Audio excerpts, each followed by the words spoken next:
All right, folks. I see there are a few of you watching on YouTube there. If you want to comment in the chat there, let me know who's watching and where you're from. All right, folks. I see there are a few of you watching on YouTube.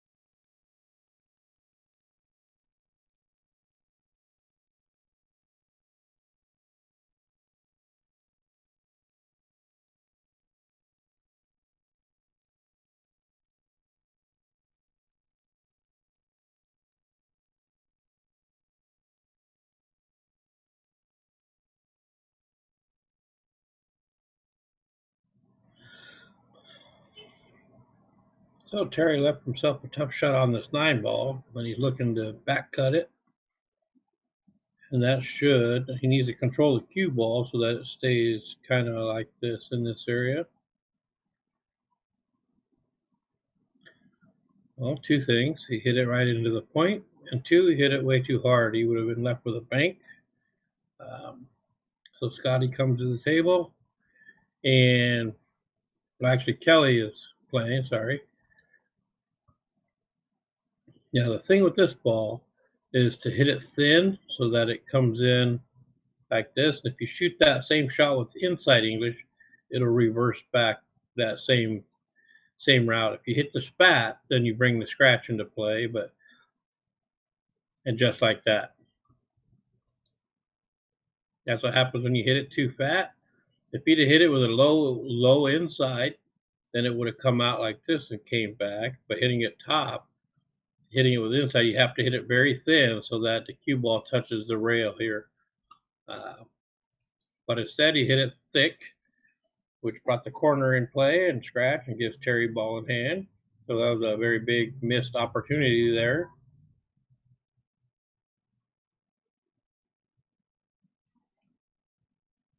Kelly's not going to be happy with himself there. So that's two games. This game and the one before it where Garrett missed that 10. That's pretty big. So it's 3-1 Myron instead of 3-1 Scott. So it looks like it's going to be Bobby and Garrett. Bobby breaking. So for those of you watching, this is a Summer League 10-ball city tournament. This is a B-side match. So the loser of this would be out of the tournament.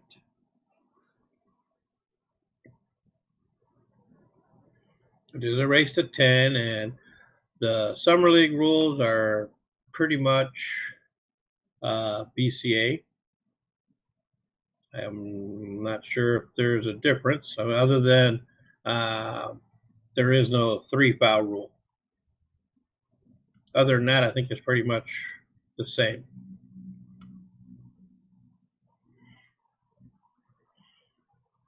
So as you can see there on the wall, the banner there with all the company logos, those are for sponsors. As you can see them scrolling through the sponsored by box in the top left of the screen there.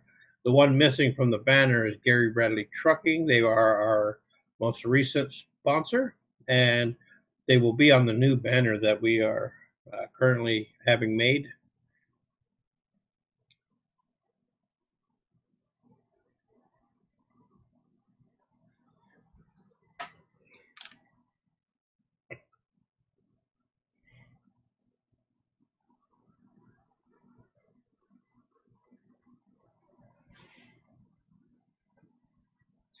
Hey, Dan, thanks for tuning in. I was just sitting in the office next door to the bar itself, and so I thought I'll jump in and do a little commentary. Yeah, it is a really nice feature to have to be able to watch and tune in and see your buddies play. Uh, Whatever your home bar is over there, Dan, you should talk to them about it. It's very affordable, uh, and it would give you the opportunity to stream your matches and do commentary and all the fun stuff we do with it.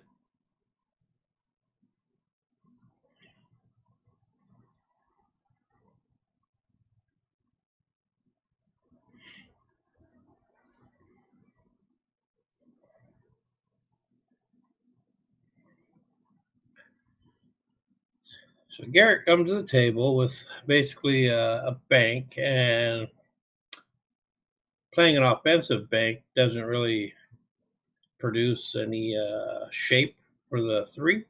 So this is better off a safety to bank the two up into here and then take the cue ball kind of this way. Would be most ideal. Put a little left English on this. So basically, he looked at the same thing, but trying to hide behind the six, and it looks like he did get it. So Bobby will be kicking at this. Bobby's not a jumper, so um, safety play against him is a little easier than others just because of the jump factor. So now Garrett gets ball in hand, and everything goes. It's just a matter of positioning yourself in the best position here. So this one, he's going to want to roll forward. I'm not a big fan of setting up dead straight to where your only options are basically to stop, roll forward, or come back. But in this position, he could stop shot it or roll forward just a little.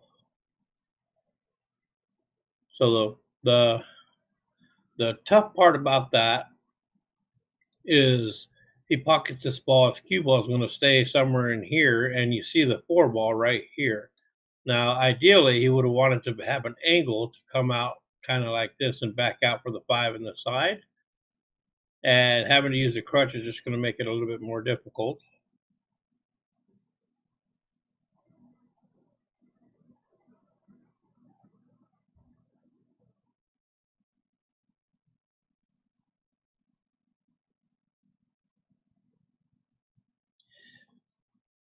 Yeah, Dad. When you guys are out here, we'll get you down here and we'll maybe set up a match with you and Scotty there, and then or maybe a couples match, Scott, Michelle, and well, I guess you and Michelle as well, and then we'll stream that for your friends back home.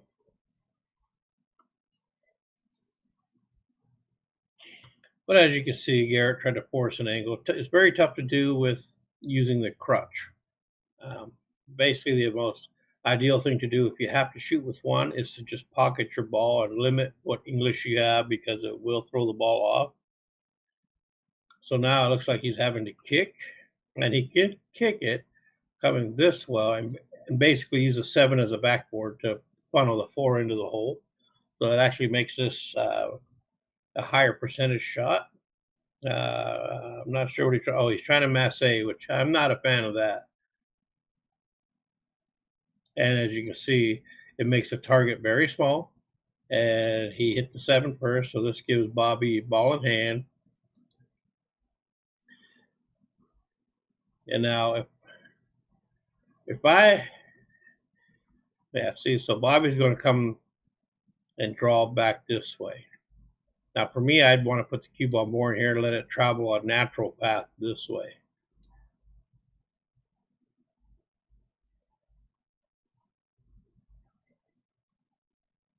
And unfortunately, he bumped the six, and now it's in a trouble position. Does not pass the seven to the corner, and he has to try to come across. Well, he might have bumped it into a combo. Kind of looks like he did, so that was very fortunate.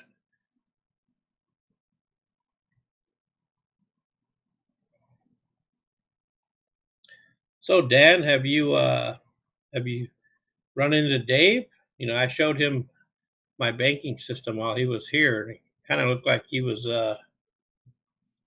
managing to be able to do it. He said he was going to show you. So the combination may or may not have been in an easy position, but Bobby fired at it and missed, forcing a longer shot on the 6 for Garrett and on the incorrect side. So incorrect side meaning the shot line is this way, and where the 7 ball is in relation to the 6, the cue ball is going to be moving away from it. So that makes it the incorrect side. Had it been more like here, then he could have just stunned it and have an easy shape shot on the 7. But now he's going to have to either power draw over this way and back. Pretty much about all the option he has right here. Going forward might bring the scratch into play.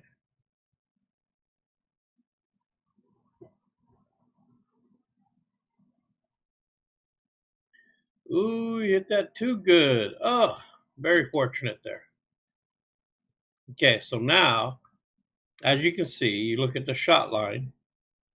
The cue ball's on the wrong side, which means even if you just sort of stun draw, it's going to come out towards the middle. So for me, I think I just play its natural angle and come out like this, somewhere in here for the 8 ball in the corner where he's standing. Drawing it is okay, but if you slide too far over, you could hook yourself behind that 9. Kind of like what he was about to do here. And that's why going forward would have been the better option. A lot more higher percentage and a much bigger window, a margin of error, if you will. So now he's kind of screwed. Does not have a very good kick angle. He might be able to go one rail this way and load up on right English and try to come off like that. Otherwise, he's a 2 rail kick.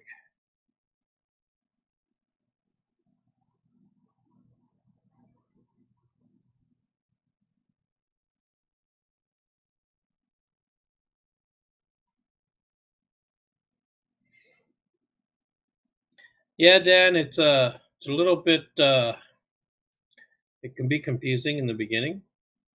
It took a while before Scott actually believed in it, but when he did, man, he just started banking balls from everywhere. And it was right in the middle of a tournament when he did, and then he ended up winning that match, having to bank some pretty tough shots, but he got them, and now he banks pretty good.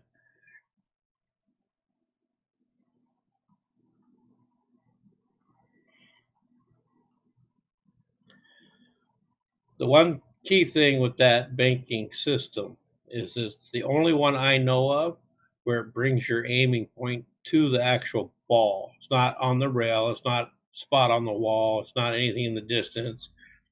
Uh, you're literally your aiming point is on the ball itself. So when you get down on your shot, there's no looking around, looking out in the distance. You just stare right at it and fire. So it looks like they're going to let another game get away here. Sure enough, Bobby gets the out to take a 4-1 lead.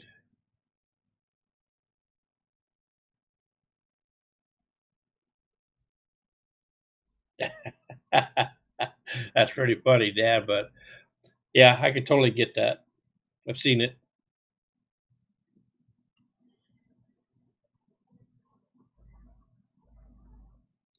To his credit, he tries, though. He tries hard.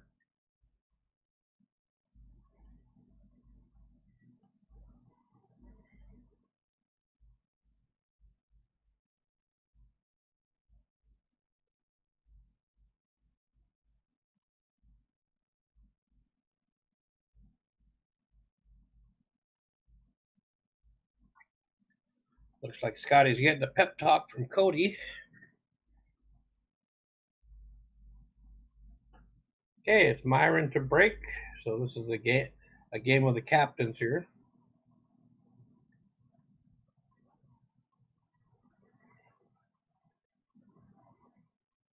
I think there's about a 20-point difference in Fargo between these two guys. Both have been playing pool for a long time. So We shall see how this pans out. This is kind of a, even though the race is to 10 and we're a long ways away, this is kind of a critical game for Scott's team, just because they want to keep themselves in this. Start getting deeper into a hole, it has the potential to affect the mindset, and you don't want that. So Scott's going to be doing a thin back cut, and basically there's no way to hold that. So the cue ball is going to take the tangent line through here, kind of like so. Would be ideal. That's going to work out real nice. He's right on top of the ball, and now he has the option. He can spin cut it into the side, which is probably going to be more ideal just because it potentially could clip the 8 and hold for the 3 in the other side, or you can go down and back out.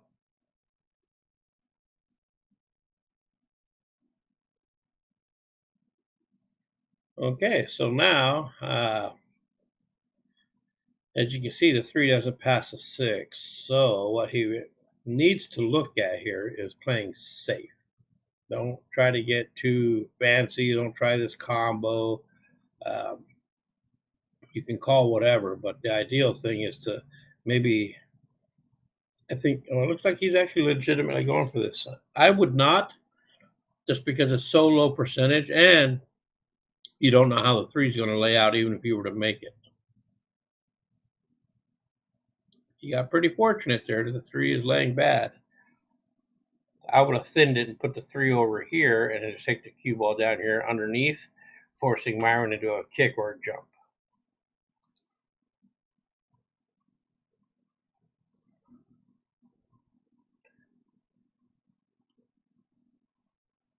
So MYRON doesn't have much of a shot here. I would just hit like a stop shot and 2 rail this out, or maybe, come out into here, leaving the cue ball where the 3 is. I'm not big on trying to force stuff just because it's low percentage. And so far, they're both getting lucky. MYRON got lucky too, hooking the 3 ball here, so forcing Scotty, and it's out in the middle. The cue ball's out in the middle table, so it's going to be much tougher to jump and play the 7 ball.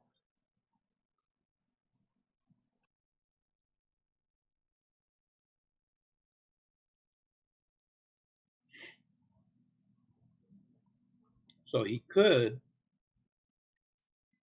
kick this way, still play the 7.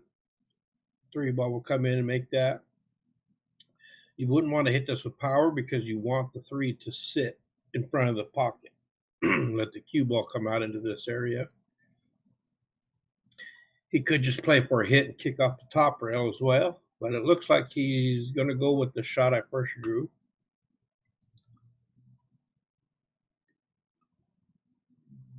Yeah, he's definitely looking at this shot. The danger to this is hitting it too hard and the cue ball racing over here after contact. So he almost hit that perfectly. But in not making it, you see the position here. He left MYRON very, very difficult. So that was a smart play.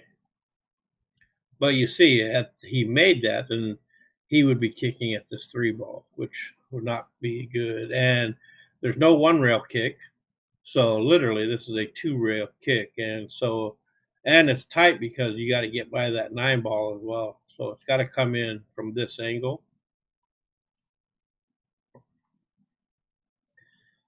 So if I had a minute to do the math on this, I could get it figured out. But just on a quick glance of parallel lines, it's going to come something like this. So he's hitting it shallow and then going to spin load. And that's the downside to spin loading right there. It's going to come off the final rail a little too much. You want to play natural lines. And this is basically what I was looking at as far as your parallel lines.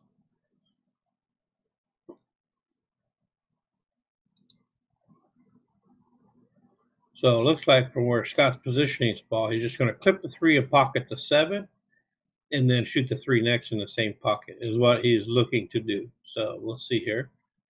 So, yeah, so you have to be very aware of speed on stuff like that because of the positioning of the 3 now. Scott's going to have to be playing a safety. And he's going offhand. And what's odd with this is Scott is left-handed. He just shoots right-handed. So him switching to the left, it's still very manageable for him. Even before my stroke, if I had tried to shoot left-handed, it's just a guess, shot in the dark. It's all cattywampus.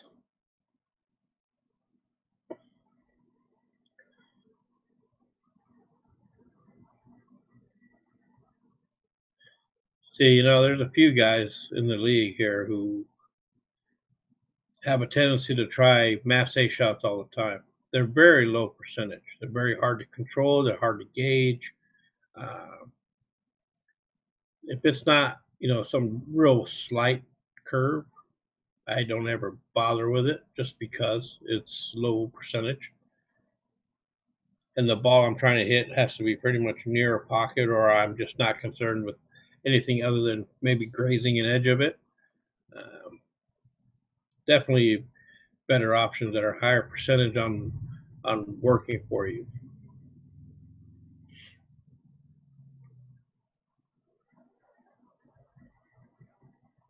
So Scott's pretty straight on this 4, but when it's close to the pocket like that, you can hit it with speed in English to force a 2-rail angle, which is what he's doing here. Oh, right on the scratch. Oh, he came short. So ideally, yeah, you force that angle in like this is what he was trying to do, is get in here. He's still okay. He can just stun this and then shoot the 6 to the bottom corner where he's standing. All right, he opted for the safety. Myron can see this and edge it. And the shot would be to edge it like this and get in behind the 9. That would be the most ideal, is to safety it up right here. Because just edging it, that 5 ball will end up kind of like right there. So that would be perfect.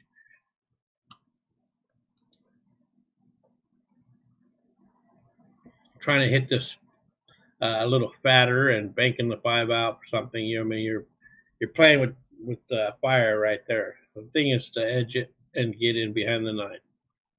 Because even if you don't, it still doesn't leave the easiest of shots.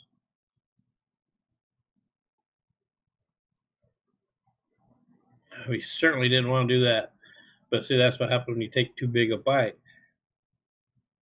You got to hit that thin so that the cue ball hits in the rail to be able to tangent line in right behind that 9. So now Scotty has a great opportunity here to take this game and close the gap. So now he's just determining what he wants to do here. He can play the 5 in the side, this one, and kind of leave the cue ball where the 5 is now and play the 6 down in this corner. Or he can roll forward and try to get into this area to play the 6 in the side. So it's all preference. Looks like Scott's going to play this bottom side that we're looking at and roll up into this kind of area here for the 6 in the corner. Okay, so he wanted to try to get a little straighter on it. This is very functional still.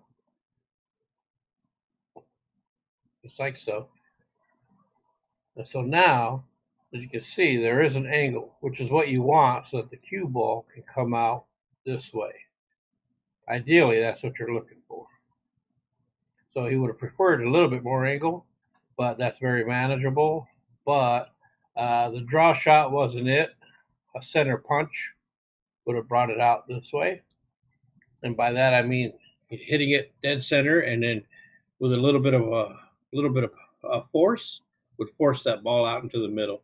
So now it's still makeable, but the cue ball is going to run.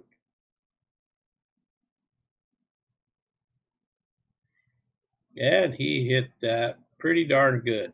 That's going to leave him a really nice shot on this 10 ball.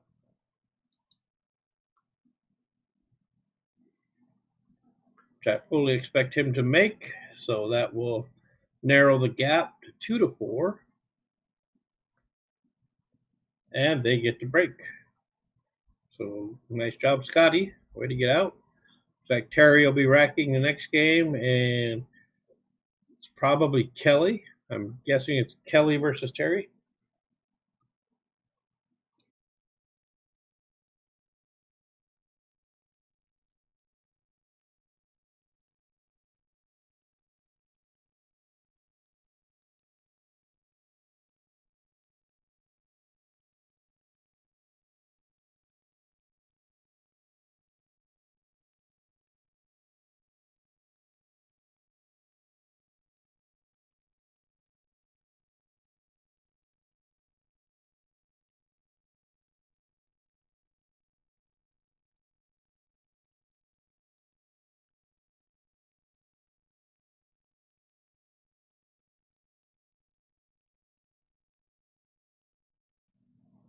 Okay, so it is not Kelly, it is Garrett. So they must be the home team. You got the oddball rotation. So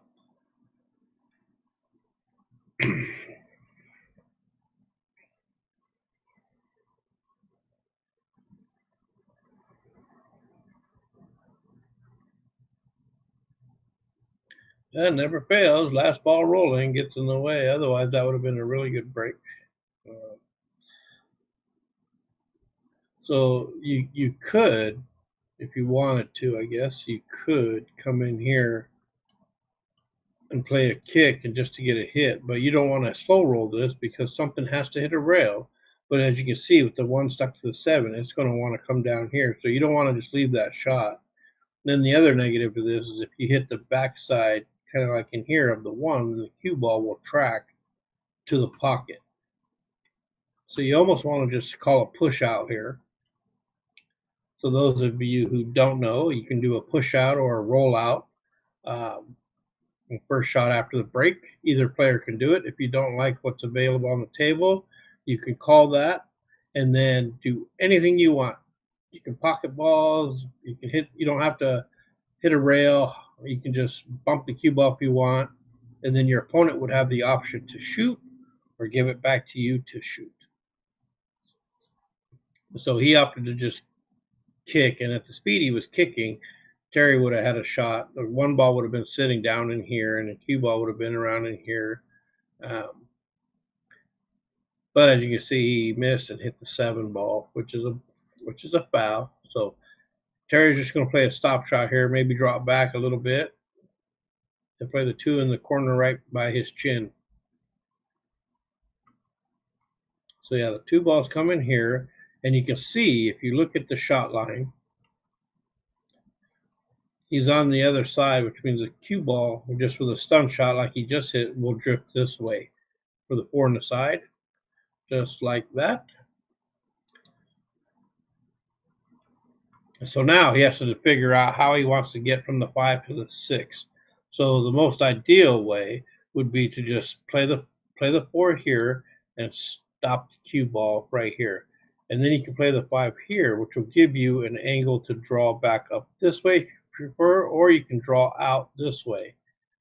Both will be available to you. So he rolled forward telling me he just wants to draw straight back. So he's looking to draw back maybe into this neighborhood. That way he has a natural angle back down the other table, back down the table to the 7. And that works nice. He's got a little bit of a cut. He can 1 rail back down this way. See, me, I personally like 2 rails. So I would be coming this way. So it's preference. Both will work. You got lucky that 6 ball fell. These diamonds, they're not real friendly when you rub rails. They typically will jar and hold still. So now this one is going to go 2 rails, take that tangent line this way, and play the 9 in the same pocket. Well, you hit that a little firm, but still very manageable. So basically, you just get stunned. So just below center, and the cue ball will drift right over into this area.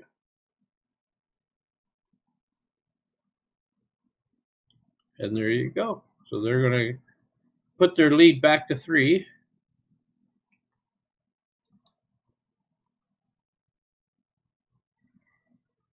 And there it is. So now it is 5-2.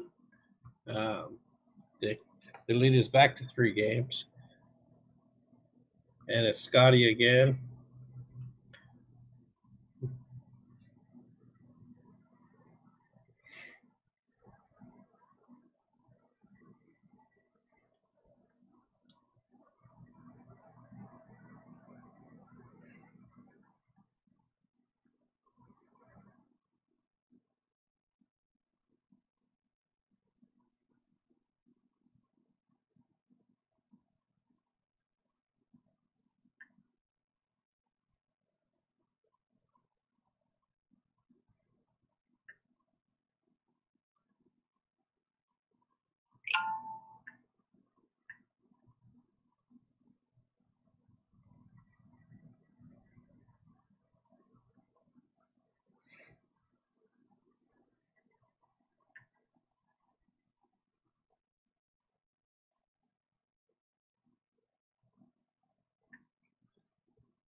All right, looks like Scott versus Bobby.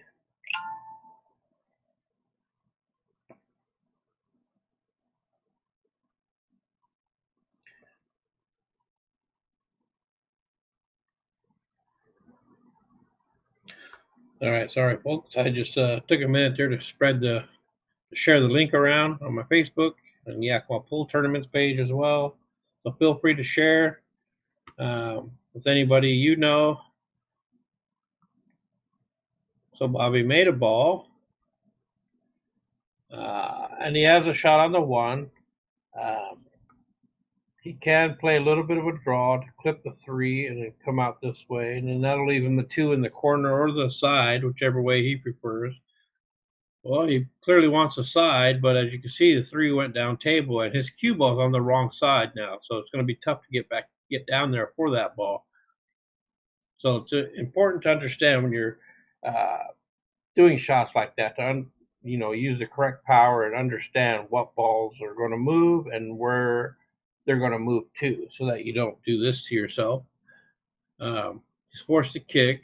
It's about probably close to that second diamond. Hey, you got a nice hit. Okay, so puts a little bit of a tough angle on there for Scott.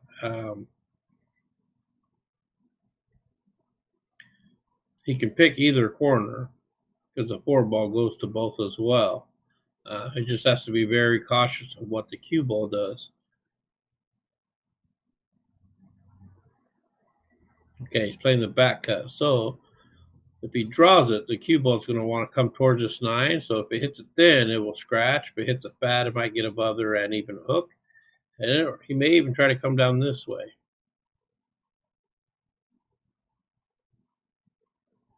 Yeah, so he was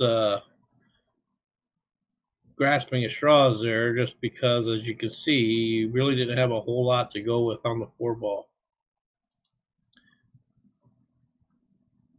So now Bobby has a really good opportunity here to take the lead to 6-2. So this, you want to just go forward a little bit to get on the correct side. He did not. Very straight. However, with the 6 being where it is, not much to worry about here. He could go forward and come off the rail and get the angle that he likes. He could draw it back. He can stop it. Any of that will work. But ideally, you should have a decision made already at this point as where you want to be at the 8 ball. Because no matter what, it's going here. But you want to look at your angle so that the 10 ball doesn't get in your way.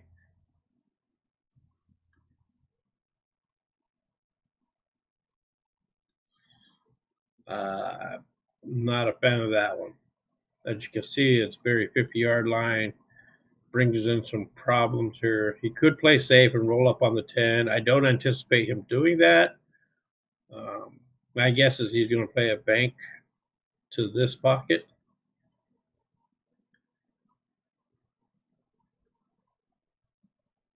Yeah, he's playing the 10 ball and the carom, or cutting the 8 in the side. Okay, so that was a great shot.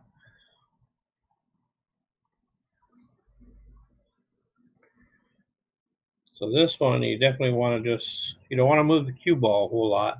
Just pocket your ball.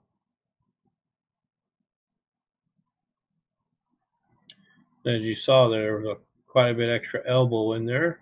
And when you do that, you tend to steer the ball, and then which causes it to go out of the pocket line.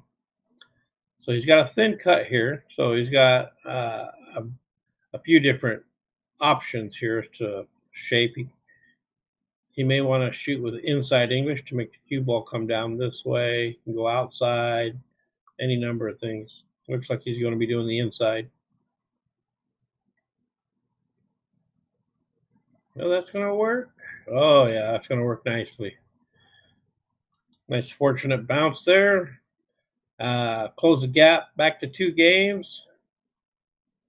So they're still fighting hard. And there you go. It's a good game.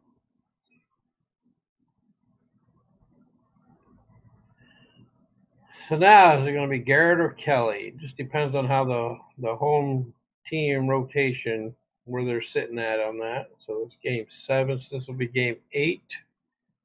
My guess is it's Kelly now. I don't have a bracket in front of me, but there he is. All right, Kelly versus MYRON. So Kelly's last game, we saw him try to soft roll that 9 into the side, and he scratched in the corner pocket. So hopefully his short-term memory is kicked in on that. He cut that loose, and this is fresh, brand new game. Thinking nothing else. Focus on this one and doing what you need to in this game. So he makes a really nice break there. Makes a couple of balls. Nothing real to look at on the one ball. You theoretically could play the one ball here off the 6. You just got to look. There is a name for that gap pointing at the pocket. I believe it's called a gap jacky. If it's pointed at the pocket like that, then you can just hit the one ball straight into the 6, and it will follow that line. But do you want to do that? Because there's not much room to move the cue ball down for the 3. Okay, that was a weird way to do that, but it worked out really well. So MYRON will be coming to the table with a jump. He's looking at the 1 railer, which I'd be really surprised if he actually shot that shot. Well, it looks like he's going to. And he called the far corner pocket, which means the scratch is in play. Because even if he hits it right, that cue ball will track to this pocket right here. Okay, so this could be a big break for Kelly. 3 ball's not ideal now for sure, the 8 ball having come over. So basically, you're going to want to play shape to play a 3-4 in the side combo. So it's preference of what angle you play at to get there. Once again, shooting this here and kind of going this way would be my shot of choice. Don't mind my squiggly lines here. But he's looking to draw to basically kind of get to the same position. Now, just as a little side note for everybody, hitting top English is far easier than draw, and it's much easier to control. So when you see players hitting draw, chances are something bad could happen. And in this case, it did. And so he didn't really have a shot. He just played a safety, and he positioned the 3 in a terrible spot for MYRON. He may be able to see the edge of that. So if he can see just a piece, he may call it here, playing it as a crossbank in this manner. I don't think he can see enough of it to actually do that with any kind of efficiency. He might just play that to get his hit, and then the three, because of how thin it's being hit, might just travel straight across this way, and the cue ball will hit the 8 and come out this way, and maybe it gets hooked behind that 9. That potential is there. Looks like he's calling the kick shot, so he's coming off the bottom rail. I definitely would not be doing that. Was very fortunate to get a hit on that. But he opens a safety window for Kelly here, which could be very big. He can just bump that to here like this, and then roll up right on the 8. Ideally, he could freeze to it. Wouldn't have to. Just get close enough to it to make sure there's no jump shot, because MYRON does jump.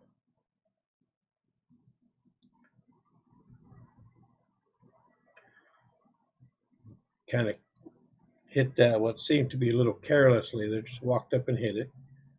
And when you do that, you get walked up there and hit it results. Might still be partially hooked. I think MYRON might be able to see this bucket, and if he can, that's exactly what he's going to fire at. And he should be able to draw into the side and out. Might even be able to get below the 8, depending on how much spin he can produce. Or he could do that and give Kelly a real nice opportunity here. Okay, Kelly, let's put your thinking cap on and make this work. So ideally, he would play here,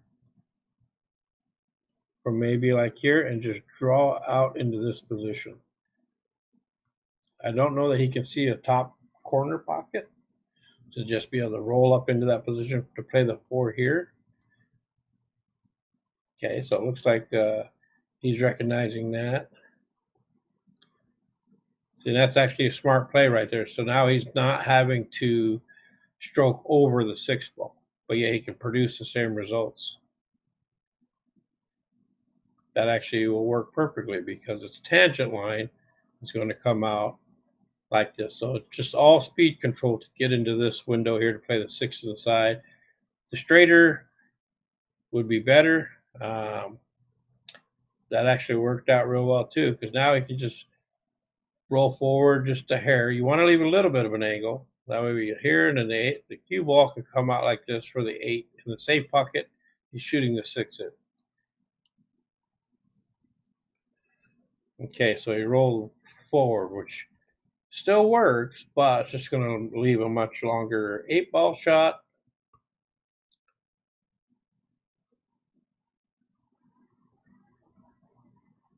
See the difference between being right here and being where he is. I don't know the actual mathematical percentages on that, but where my circle is drawn, I would say that's going to be much higher. But this is good angle, just a 1 rail out. And once again, since I'm a 2 rail kind of guy, I would have preferred to come out 2 rail. That also keeps my cue ball off the rail itself to shoot from. But he's in a decent position here. Just, play a stop shot. Don't get fancy. Just pocket the ball. Don't try to move the cue ball everywhere.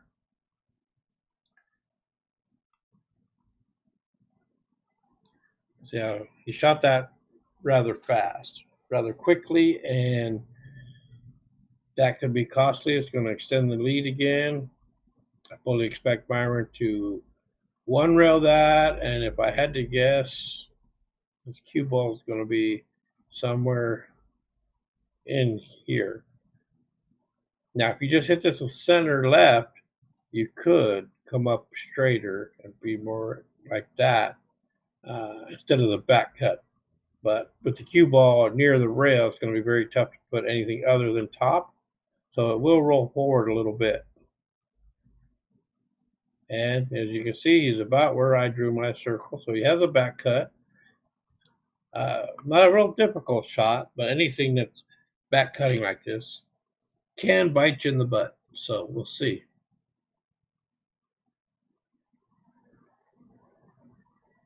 Nicely done. So that extends the lead. So still got a ways to go. Kelly's going to have to shake that off, water under the bridge, because he will be up next again, I'm pretty sure.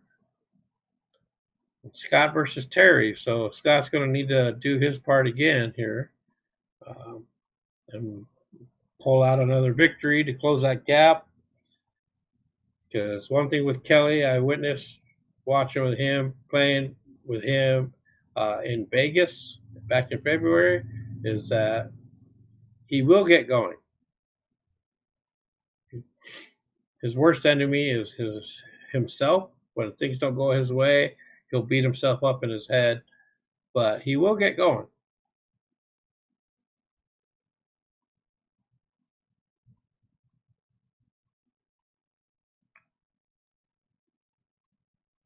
All right, so Scott gets the first opportunity here as Terry dry breaks. Now, in this position, I would play a bank to put the one ball here, and that would leave the cue ball maybe in here, something like that. I would definitely be looking to force a minimum 2-rail kick. Those are natural angles. You can even put a little more English on it and take the one ball down in here too. Either way would be very difficult. And then, you're keeping the one ball kind of like that. So that's going to slide over perfect. He might be able to see the edge of this. It's going to be very dangerous because that edge feeds into the pocket. But if he can see like center ball of this one, then that's what he'll do. And then that will bank out this way. And he can control the cue ball to stay kind of in that area. And then ultimately get the 3 and the 9 ball there as blockers. But if he can't see that half the ball can only play the edge, then he will definitely have to super slow roll this.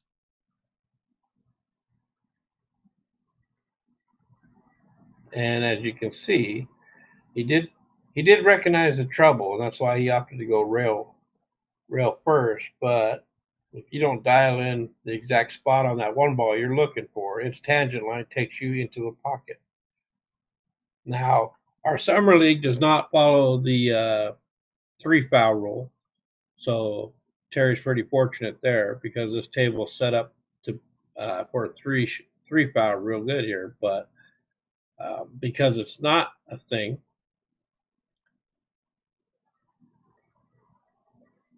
Scott, I don't know, it didn't really look like he had picked out a particular spot for shape.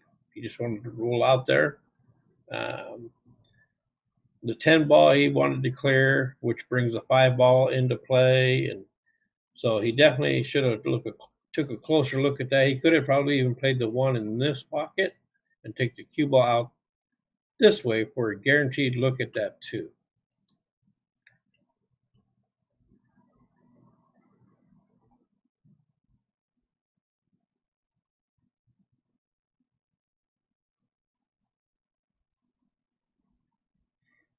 Oh man, what a shot. Very lucky, very fortunate to get the caroms he needed to guide that 2 in the pocket, but that's pool. You just got to call the pocket. If it happens to go there, it doesn't matter really how. As long as it goes in, you're good.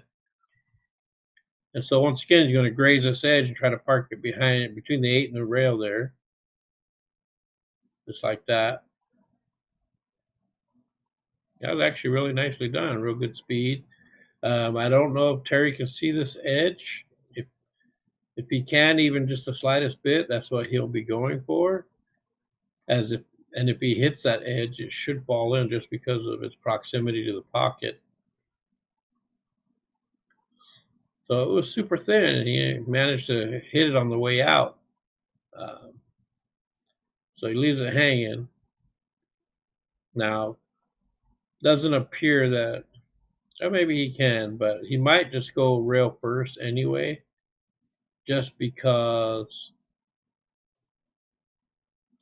it's just easier to get the ball out of there and back down table. Oh no. Okay, so that's very misfortunate there because the 4 didn't pass the 6 ball. So Scotty was playing position for the combo. And now Terry has ball in hand, so he'll play the 4 here. And then 5 in the side, 6 in the corner, and he'll draw back to play the 7 in the side, 8 corner, 9 and 10 in the same pocket, more or less. That's just a quick assessment by me. So we'll see.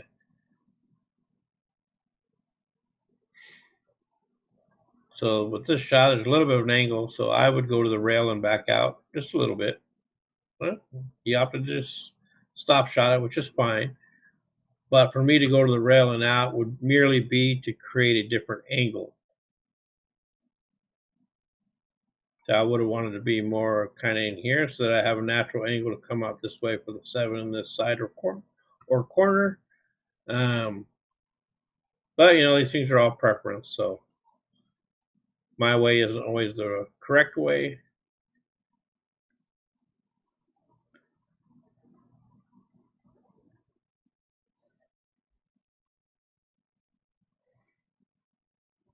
But he's going to have to do something here because he's in a funny position as far as shape to the 8. That was interesting. But he's on the wrong side of the 8. So the 8 ball going here, the cue ball is going to want to travel out just because that's natural angle of the cue ball. There's no stop shot on that. So even the best stop shot you could do on this would be probably right about in here. So he just went to take a look to see if there's an option this way. So basically, he's going to have to hit this with some sort of speed to be able to come in and back out, or maybe even this way.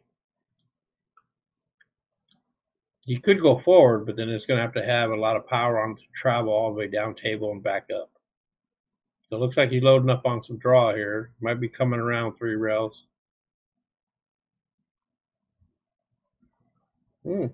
Interesting. I don't hate it. He definitely played a 2-way there. Um, so we'll see right here, Dan, if Scott can make this bank work.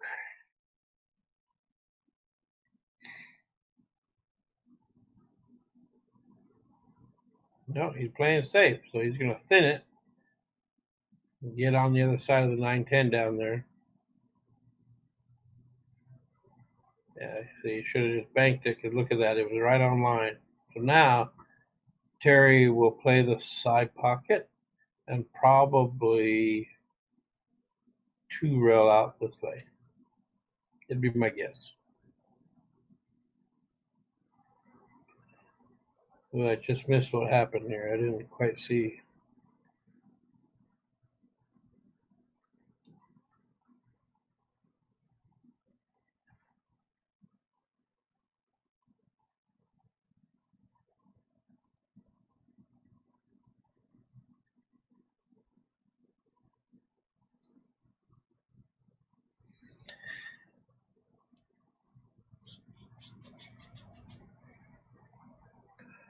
Okay, so Scott, it looks like he's playing the corner.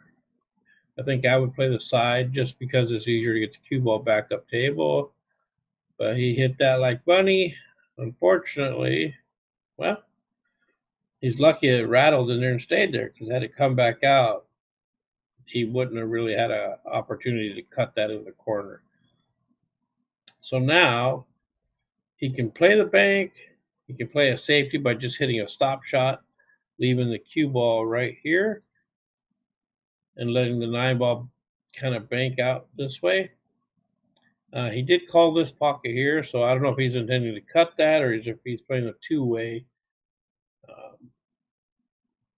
The cut is there, and I can remember a time when Scotty used to be able to cut anything into a side pocket. This back in our early days of playing pool. But age kicks in and your vision kind of goes to crap. And he left that tough. It's on the 50-yard line. So any kind of forward progress with the cue ball brings the brings the scratch in one of the corners there into play. And with the cue ball near the rail, I mean, you got to elevate to get anything other than top on there, which any elevation affects accuracy.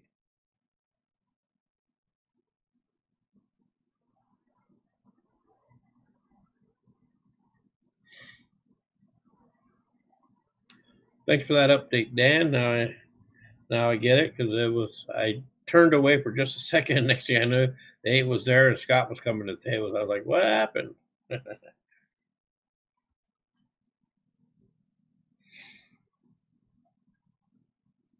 It wouldn't surprise me one bit here if Terry opts to play it safe and just put the cue ball down on the bottom rail and the 9 ball somewhere up on the top. But he is a pretty aggressive player as well. So, I mean, he's eyeballing the cut, and he's going to force it to come around 3 rails.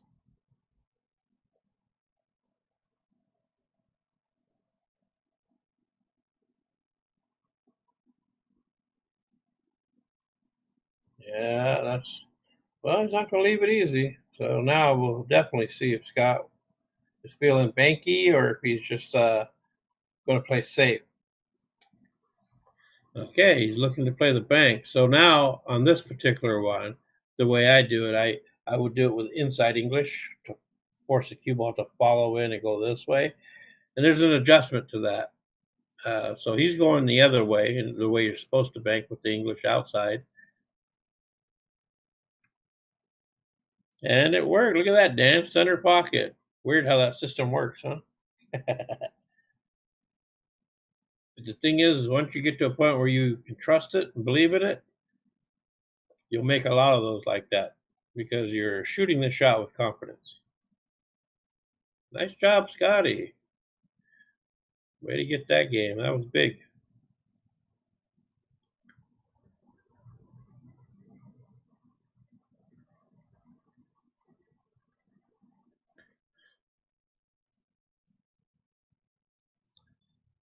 So Bobby to rack. Weird to me they're not using a magic rack. But, to each their own. And then here comes Kelly. And like I mentioned before, he needs to let any struggles up to this point, losses, all that, go. Just water under the bridge. There's nothing you can do about it right now. You can't change any of it. So focus on what you can do in this game.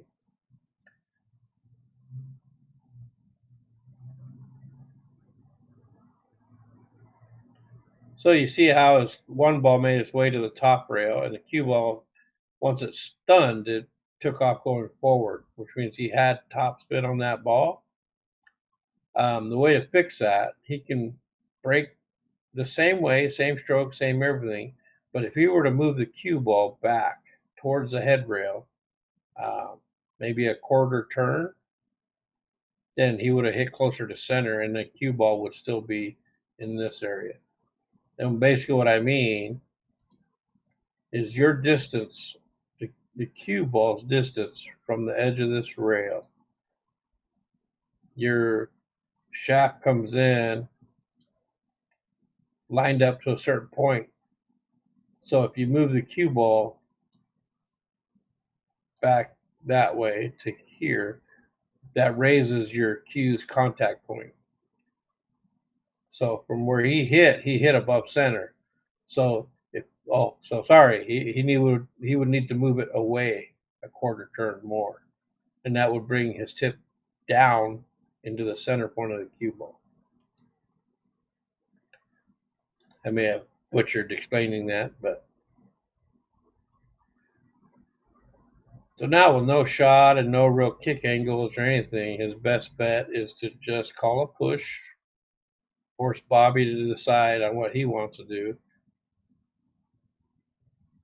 So I don't agree with this, because the best you're going to do here is a hit, and then what?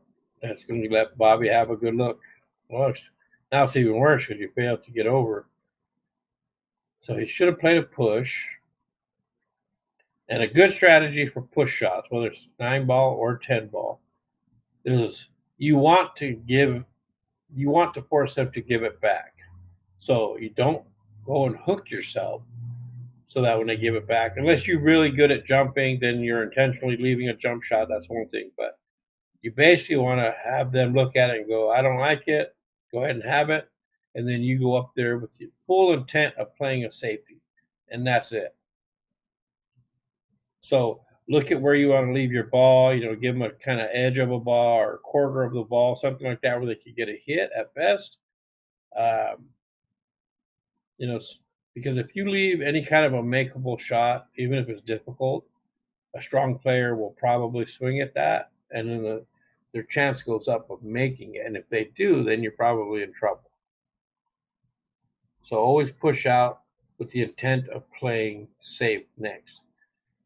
And what a stroke on 4-ball Kelly just put on. Man, they brought that back real nice. Looks like the 6-ball does pass 9, so he's in good position here.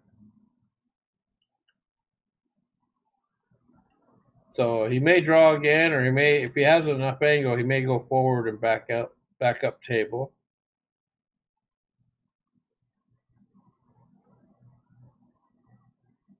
Oof. See, now I don't like that position play because the cut on the 7 is there and makeable. But as you notice, 8's right there too. So the cue ball would have to run around the table and get back up there. Whereas if he'd have drew back, somewhere in this area or go forward in that area, then there's a lot less work to do. So he's in a decent position because he doesn't have to hit this with any speed to get the cue ball to go to the rail and come back somewhere in here. Also, you could use English to change your angle if you want. Big opportunity here for Kelly. And at the score being 7-4 and a race to 10, he needs to get out. Very doable. You don't even have to do anything, just stop shot this. Okay, so now, basically, there's a little angle, so you could draw, but I think with this particular angle, he can just go forward and over here and play the 9 in this side. Now, had he stop shot and left it over here, and there was a back cut on the 8, he could have come out this way and basically played to this side, which would have been easier to get on the 10.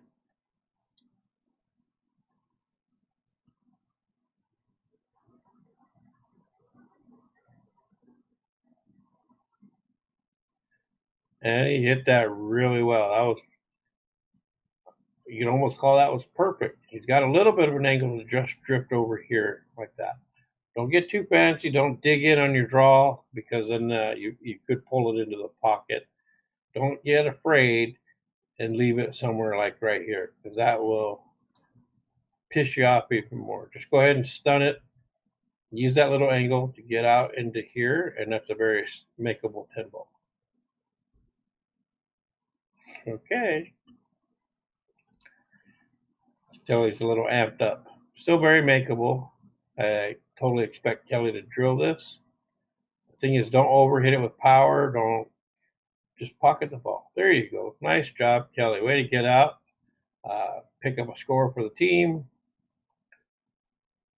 Good job. Way to close that gap. Add a little pressure.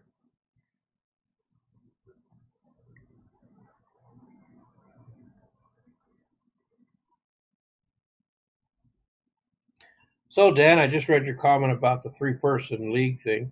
So, in Summer League, there is no Fargo cap or any 3 players you want. You can put them together. 10 ball, like our Summer League 8 ball, it's 3-person teams, but that one, there's a men's league and then there's a women's league. 10 ball is open to both. So, you can have a mixture of men and women on the same team. You can have an all women's team. Whatever you feel like doing, you can do.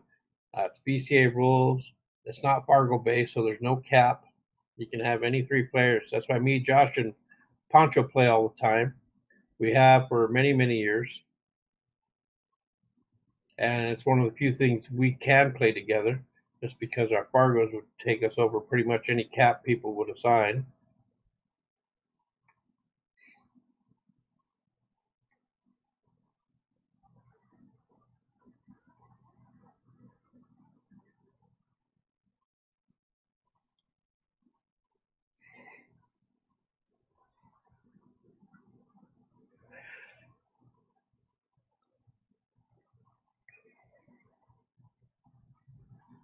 So, Dan, the leagues you have over there, um, is it just the big popular ones like BCA, APA, maybe even some VNEA or things like that? Or do you guys have a local city league as well or anything different?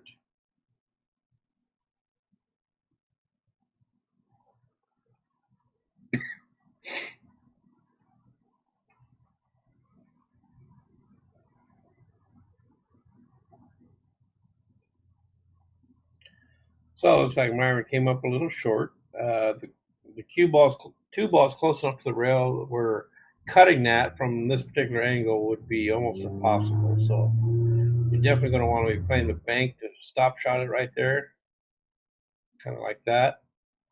Drills it. Could have went around three rails with the cue ball as well, but the easier of the two was the stopper and guarantees you a look at that three. Whereas going around, you could come up short or something like that and cause yourself some headaches. Very fortunate there that it didn't scratch.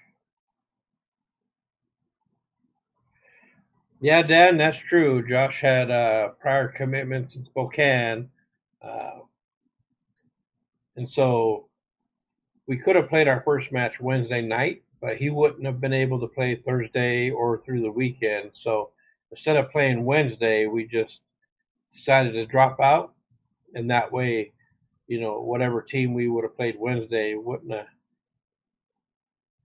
felt odd about us, like maybe winning and giving it to them or anything. They're friends of ours. We'll let them start fresh with a win and play Thursday.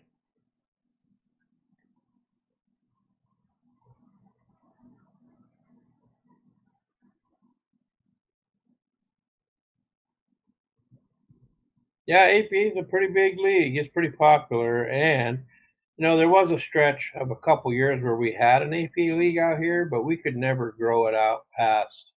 I think 9 teams was the max we ever had, and that was all prior to BCA being out here. So that was one of the first leagues we ever had where players had to pay every week. And Yakima Pool has always been spoiled. The tables are open for play, so they don't pay for that. Um, and all you ever did was pay your team stick fees, and then the bars would open the table to you for league play, practice, tournaments. So anything like that where we had to pay, $5 a week or whatever, it didn't turn a lot of people on. But it was very difficult to get past 9 teams. Um, but those of us that did play it actually enjoyed it. APA was pretty fun. It's challenging. And considering the mid to low player is your largest field, no matter where you are, having a league that basically focuses on that group as a big deal is uh, that's actually going to be more popular than anything else because they don't want to come in and have to play the big dogs every week and get beat up and all that. They want to feel like they can compete. And so the APA handicap actually really allows for that. And the fact that, you have a team limit of 23 per match, it forces teams to need, two threes and fours. And so they all get picked up. And that's awesome. Whereas BCA, they don't have that. So, and any kind of a cap, then the teams are going to look to reach that cap. So they're not looking at the lowest players.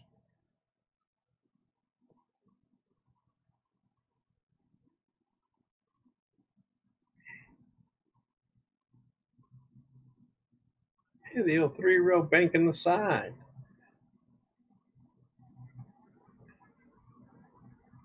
I don't think he intended that. He may have. I know he knows it. No, but here comes Garrett. You can see the 5 enough to get a hit, but nothing real makeable here. So the thing would be to not try to get something crazy. Just get your hit, look to play safe or something along those lines.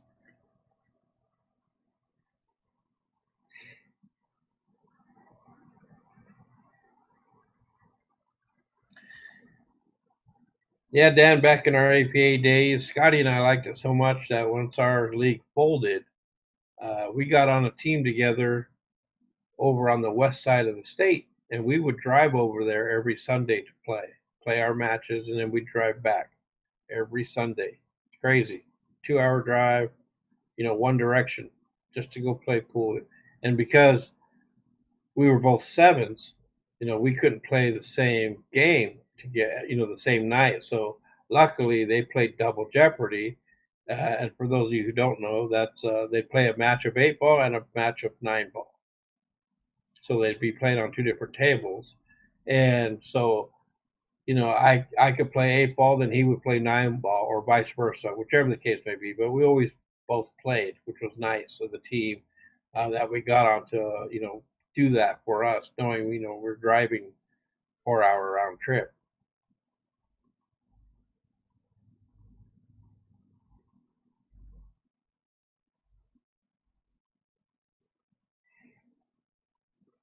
Well, Dan, I think a big part of, having teams end up having to change players all the time is so that you just learn to play with other people. Because one thing I noticed with like our local city league and BCA and stuff, the same teams play together repeatedly, and it's fun because you're playing with your boys, your buddies, and so you grow together, and then you could be playing together for 10 years. Whereas if you're forced to break apart and change players, you're gonna it opens you up to playing with other people and meeting new people, and it gives those people a chance to meet you and things like that. And so it has its benefits too. And one thing with APA that I really like is it pays so much better um, in Vegas at nationals. And I do like that you have to win your way there versus just signing up. That kind of makes it too simple for BCA. Oh, I want to go, so you just sign up to play instead of work your way there. A couple of things I don't like about APA. Um, I One of the biggest things, I guess, is it just bugs me is when people just they don't like the shot they have or whatever. So instead of making some sort of attempt at a safety or whatever, they just pick up the cue ball and hand it to you. And and they're the league owner, the creator. I've seen little videos of his where he promotes doing that, and I absolutely hate that. It's fine if at least shoot the ball down table into a rail. Don't even hit anything. I don't care, because basically that qualifies as an attempt versus just picking the ball up and giving it to your opponent. Here you go. I used to hate that. Someone did that to me. All I could think about was just whooping them. Figure out a way to do it, and outsmart them. But I just hate that. I much rather you make an attempt of some sort.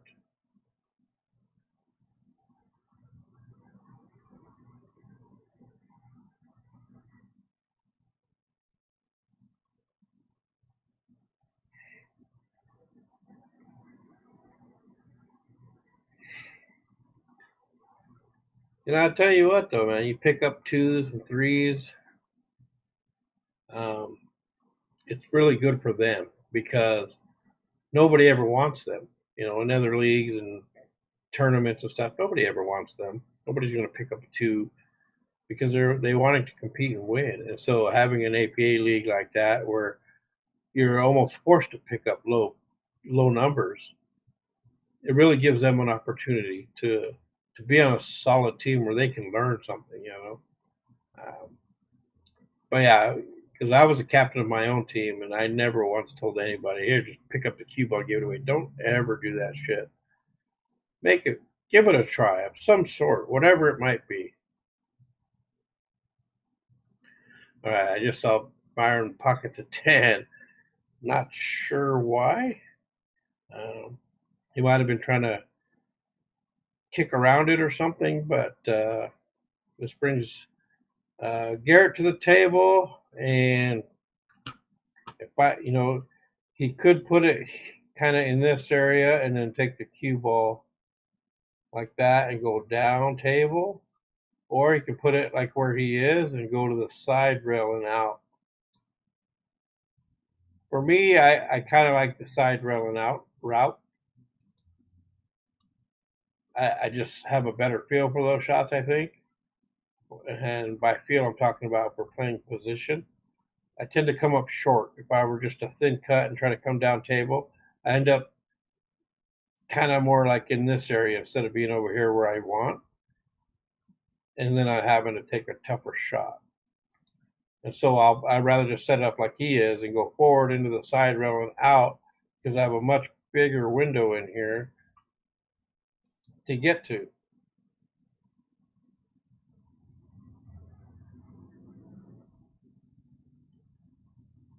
That worked out, but I'm not a fan of that angle. Could have easily got hooked behind that 10. But if he stays above this point, he's hooked. So give yourself the best option. But this, with the 8 ball right in the jaws of the side, all he has to do is make it. Just make it, and you'll have a shot on the 8.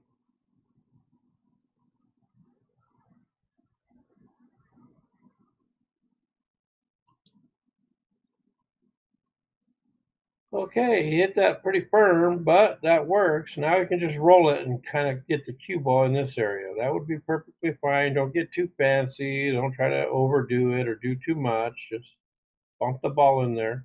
It's only got to travel an inch, so you don't have to hammer it. Don't try to go down and up. Oh, man. Now this is real similar to the 10 ball he missed earlier, only it was going the opposite way. He was going to this corner. Now he's going to this corner. The thing is to roll this in. Do not draw. If you draw, you bring this pocket in there. If you go too hard with like inside or he's going outside, so he should get above this side pocket, no problem. Looks like he's overcutting. Oh my goodness. Unbelievable. So that was big. That would have closed the gap to 1, and now they're back to 3.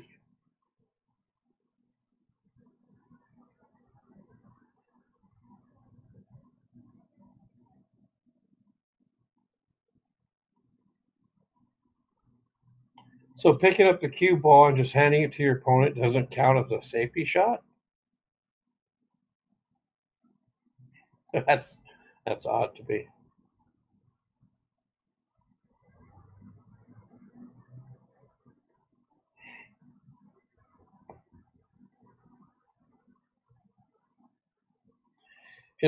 Another reason why I can agree with you there with the low numbered players is I actually enjoy teaching.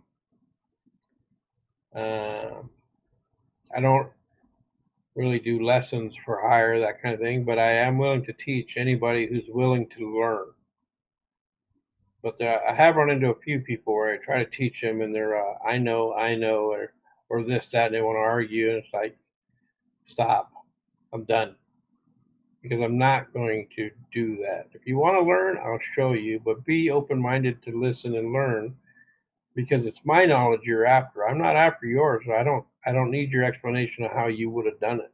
It's clearly the way you do it doesn't work. I don't know. It's kind of a pet peeve of mine, and it gets to me once in a while. But I'm always willing to teach somebody who wants to learn. But because I've had some local players here hit me up to be taught a thing or two, but these players don't play any tournaments around here. They don't travel for tournaments. And those kind of players, I have zero interest to teach them. So what am I teaching you for? So you can be better here? I'll pass. But if it's somebody who's traveling a tournament and they're willing to test themselves, yeah, absolutely. I'll teach you everything I know.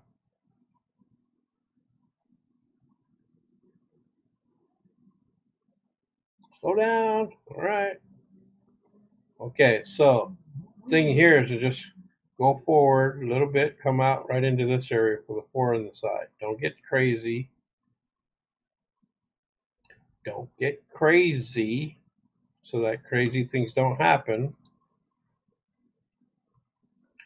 So if he'd have just bumped that into there and played the cut, the 5 deep in the pocket, so shape from the 4 really wouldn't matter. Just give yourself a position to make it, and then you can position the cue ball anywhere and make that 5.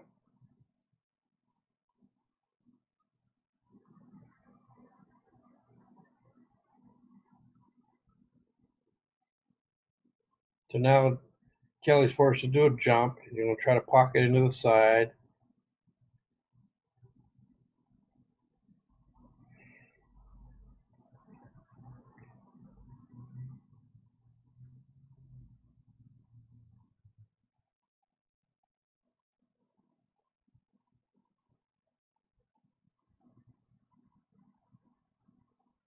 Yeah, that's good. I mean, it's nice to have players, in your area or on your team or whatever that are willing to show you a thing or two or explain something to you so that you can expand your own knowledge base. Man, that almost worked out to be a really great safety. It's still tough, seeing how it's a long shot, but we'll see what Terry can do with this. So, what is your ranking there, Dan? What skill level are you? Give me 8 ball and 9 ball.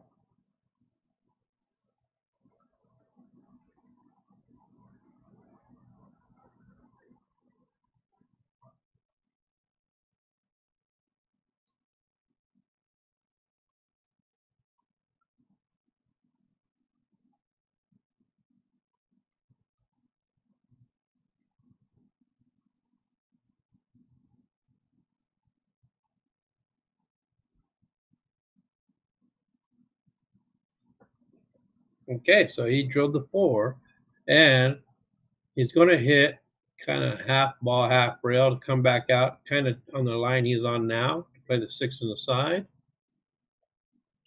Got there perfectly. So now he can roll forward over here, play the 8 right there. If he's got any kind of angle, he can stun down too. Okay, so it wasn't the angle he was hoping, but like my initial draw there, he's going to play the cut in the side. And so now the thing is you want to hit this with some left center.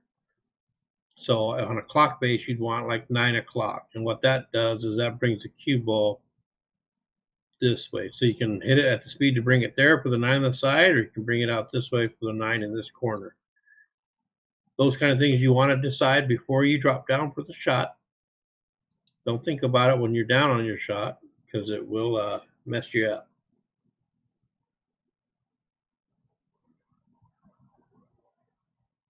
So I think he was playing speed for the 9 in the side and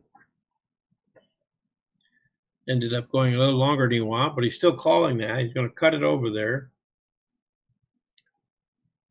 Okay, so in this instance, let's see if they know what the rule is here. He made the ball he called in the pocket he called, but also managed to make it 10 ball. So now it would spot and he would be shooting. Okay, so they are doing this correctly.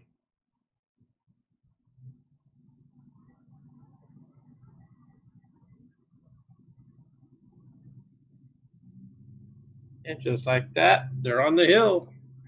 Terry makes a nice out. They're on the hill in the race to 10. They are up 9-5. So a few costly games. So now it's definitely all uphill battles. So you're a 5 and 8 ball and going to be moved up to a 6 and 9 ball. That ain't bad.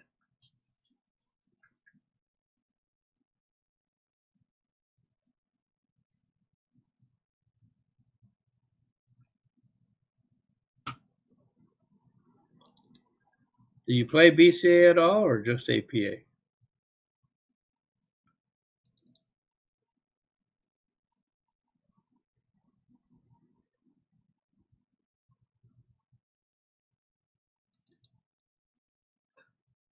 Sitting at my computer right now, so I'm kind of looking around in there just because I have a conversion chart somewhere in here for APA to BCA. So I'm just kind of looking around, see if I can find it real quick.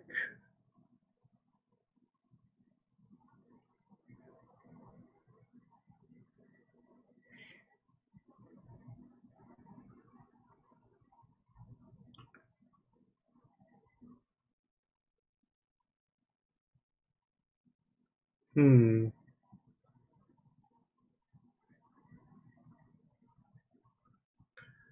I'll go into my search here. Um,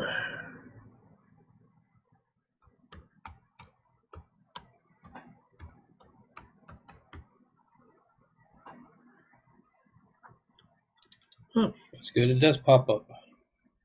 All right, let me see here.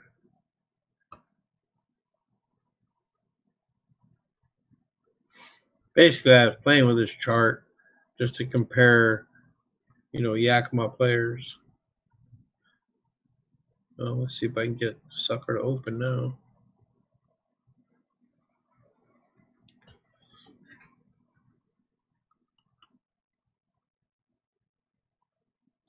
Okay, so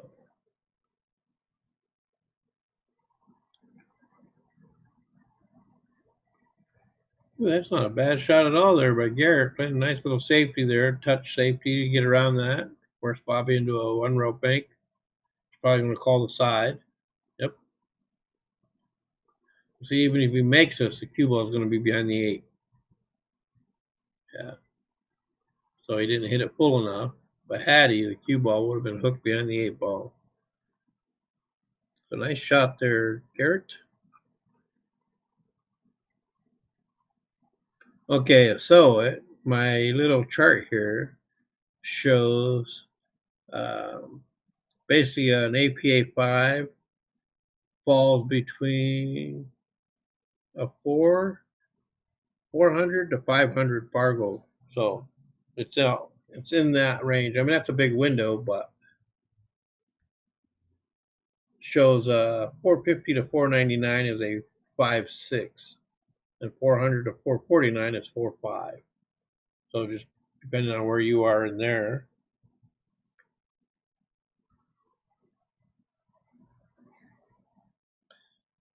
Well, there's hope for you after all, Dan.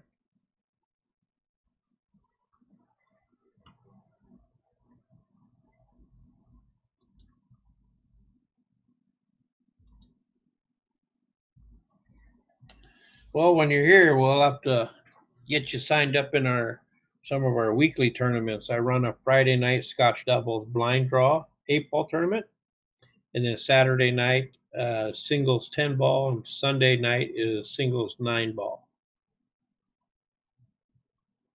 And I do submit the tournaments to Fargo, so they will build your robustness and your Fargo rate.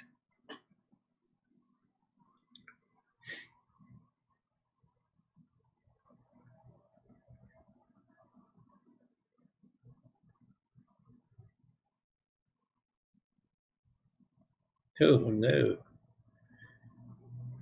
So I get why he did that, to try to be able to hold shape on the 3, but you look at the shape he got, and then the shot he would have had, he would have been taking a bunch of inside English to try to stay in line for the 4. And because of that, I think I would have just played a safety on the 2 instead. Because Bobby's in a good position now to close out this tournament. And as I say that, I put on the commentator's curse. And like I mentioned earlier, Bobby doesn't jump, so he's going to be doing the one rail kick here. This one's very doable. And just like that, he drills it. And so Scott's team is in trouble. So the thing here is to just stop shot this, nothing fancy. Oh. And as I say that, he tries to draw it, and in doing so, it scratches. So now, Garrett, it absolutely has to win this game. There's no ifs, ands, or buts about it. It's December 29th to January 5th, huh? Well, we'll definitely have a tournament in there for the new year anyway. Okay, so he needs to give himself a little more angle and get under the 9 and play the 9 in the corner by his head.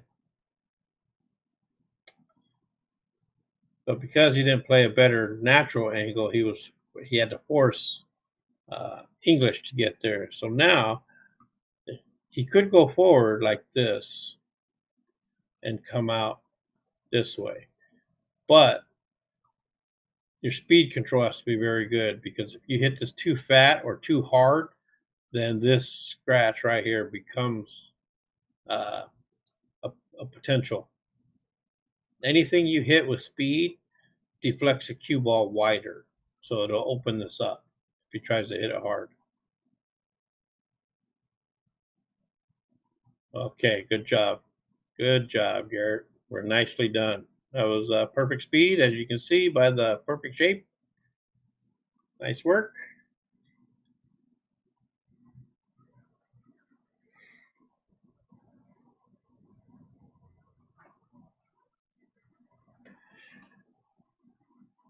So I can tell you, Dan, we're going to be moving this camera. Oh my God, unbelievable. I'm just shocked. We're going to be moving this camera to the other end of the bar. Uh, Probably not like real soon, but it will be moving to the end of the bar, and we will add a second camera. Oh, sit in front of the side? No. Well, man, that's tough. That is a tough shot, because the cue ball being so close to the rail, you can't really dig into it to throw that 10 ball backwards. So even if you hit it thin, it's going to hit the point and maybe go point, and out. So anyway, we're going to add a second camera, and basically its view will be end to end. And instead of doing two separate tables, where it'd be two separate streams, we may be looking to set it up to where we could, maneuver between two views on the same stream. Better angles of different shots, that kind of stuff. So we'll see how that works out. But that is the plan.